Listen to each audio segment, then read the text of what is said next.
दोस्तों, बिहार की चुनावी फिजा में इस बार कुछ अलग ही सरगर्मी है। रैलियों की गूंज, नारों की गड़गड़ाहट और वादों की भरमार के बीच अब एक नया मुद्दा सियासी पटल पर छा गया है। जी हां, और वह मुद्दा है बुर्के में वोटिंग। यह सिर्फ एक चुनावी प्रक्रिया का हिस्सा नहीं, बल्कि एक गहरी बहस की शुरुआत है। और यह पहचान बनाम परंपरा, सुरक्षा बनाम आस्था और वोट का अधिकार बनाम वोट की सच्चाई की बहस है। और इसलिए बीजेपी ने चुनाव आयोग के दरवाजे जोरदार तरीके से खटखटाए हैं और मांग की है कि हर बुर्का पहनी महिला वोटर्स की पहचान होनी चाहिए, ताकि फर्जी वोटिंग पर लगाम लग सके। लेकिन इसके साथ ही सियासत भी गर्मा गई है।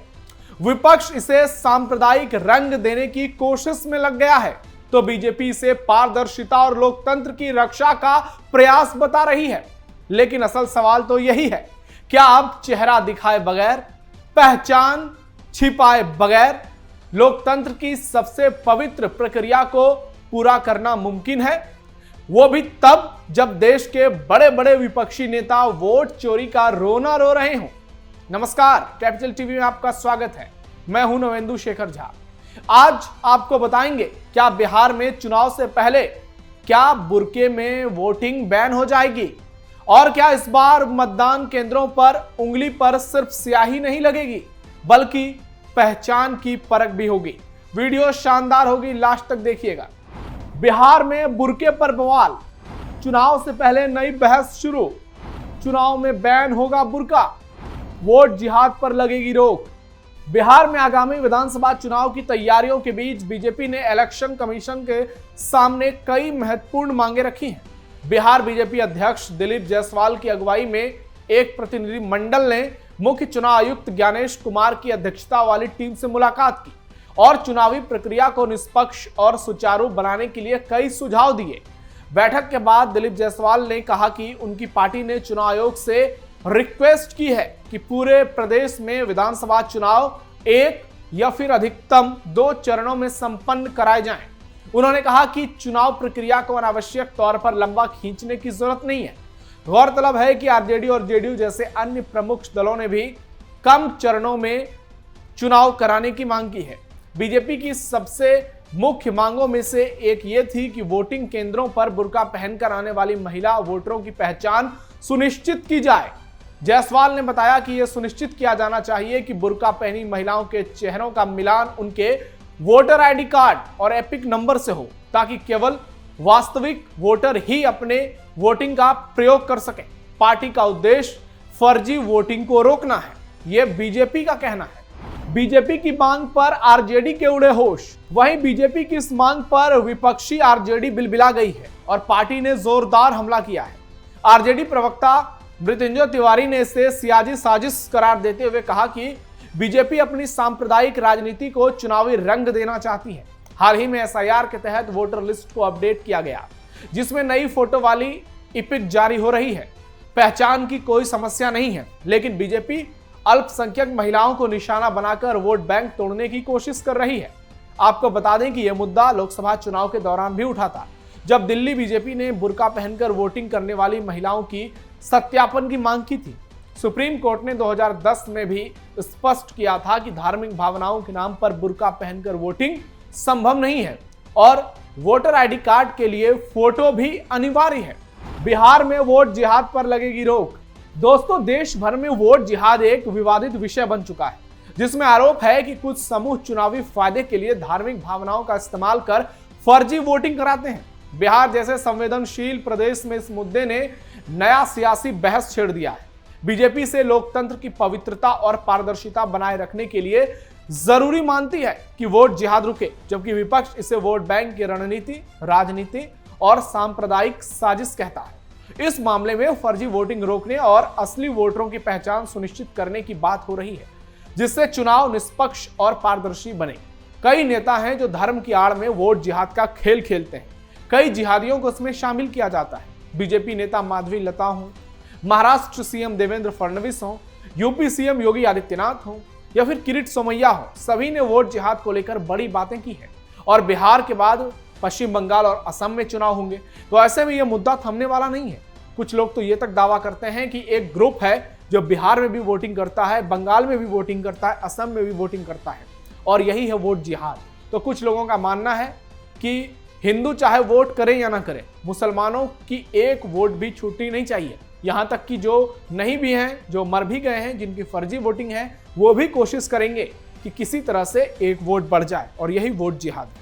और कई नेता तो इसे लेकर बयान दे चुके हैं। चुनाव में केंद्रीय बल की होगी तैनाती। बीजेपी के जिस प्रतिनिधिमंडल ने चुनाव आयोग से मुलाकात की, उन्होंने बूथ कैप्चरिंग और वोटरों को डराने धमकाने की आशंका वाले इलाकों में अर्धसैनिक बलों की पर्याप्त तैनाती की भी मांग की।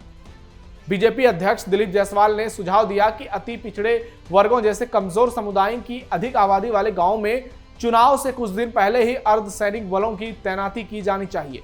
साथ ही वोटरों में विश्वास जगाने के लिए फ्लैग मार्च जैसे अभ्यास आयोजित किए जाएं। इसके अलावा नदी के तटीय इलाकों में जहां बूथ कैप्चरिंग का इतिहास रहा है, घुड़सवार पुलिस की तैनाती का भी सुझाव दिया गया। कई ऐसे सुझाव बीजेपी की ओर से दिए गए ताकि फर्जी वोटिंग पर लगाम लग सके। 1 या 2 चरण में होंगे चुनाव। बीजेपी बिहार अध्यक्ष ने यह भी बताया कि चुनाव आयोग ने राजनीतिक दलों को एक महत्वपूर्ण सुझाव दिया है। आयोग ने कहा कि मतदान समाप्त होने पर सभी मतदान एजेंटों को पीठासीन अधिकारियों से फॉर्म 17C अनिवार्य रूप से लेना चाहिए। अक्सर एजेंट ये फॉर्म लिए बिना ही बूथ छोड़ देते हैं, जिससे बाद में अनावश्यक विवाद उत्पन्न होते हैं। जायसवाल ने कहा कि नियमों के मुताबिक चुनाव की घोषणा की तारीख से कम 28 दिनों के बाद वोटिंग कराई जा सकती है। उन्होंने उम्मीद जताई कि चुनाव जल्द से जल्द कराए जाने चाहिए और इसमें और देरी नहीं होनी चाहिए। और बीजेपी के अलावा आरजेडी और जेडीयू जैसी मुख्य पार्टियों ने भी कम से कम चरणों में चुनाव कराने की मांग की। आयोग ने अभी चुनावी कार्यक्रम की घोषणा नहीं की है, लेकिन अक्टूबर-नवंबर में 243 सीटों पर वोटिंग होने की संभावना है। यह मांग बिहार की सियासत में नया विवाद पैदा कर सकती है, खासकर अल्पसंख्यक वोट बैंक को लेकर। ये बुर्के को लेकर हम कह रहे हैं। बीजेपी का कहना है कि यह पारदर्शिता सुनिश्चित करने का कदम है, जबकि विपक्ष इसे ध्रुवीकरण का हथियार बता रहा है। चुनावी सर्वे में एनडीए लगातार आगे। अब बात करते हैं दोस्तों, बिहार चुनाव में आगे कौन है।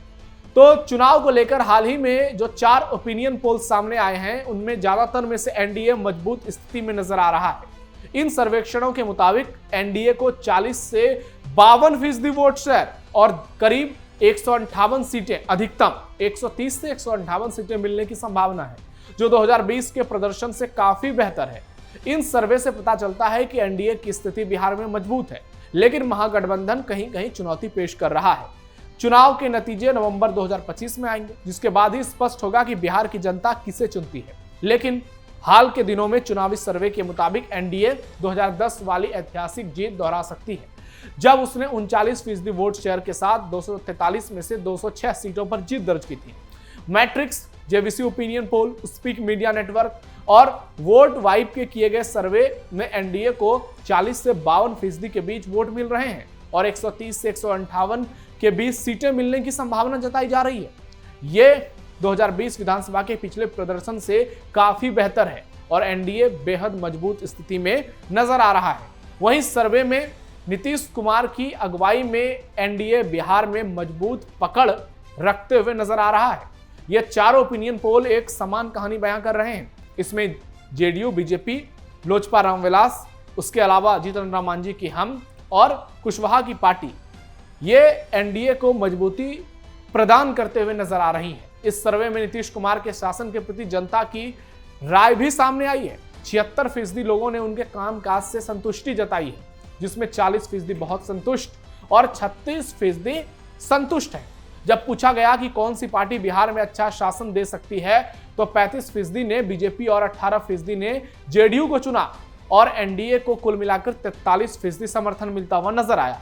और सबसे चौंकाने वाली बात यह है कि 20 साल सीएम रहने के बावजूद 42% लोग नीतीश कुमार को ही सीएम के तौर पर देखना चाहते हैं। यह सवाल कि अगर आज चुनाव हो तो कौन सा गठबंधन जीतता है, तो 52% लोग एनडीए के साथ जाते हुए नजर आ रहे हैं।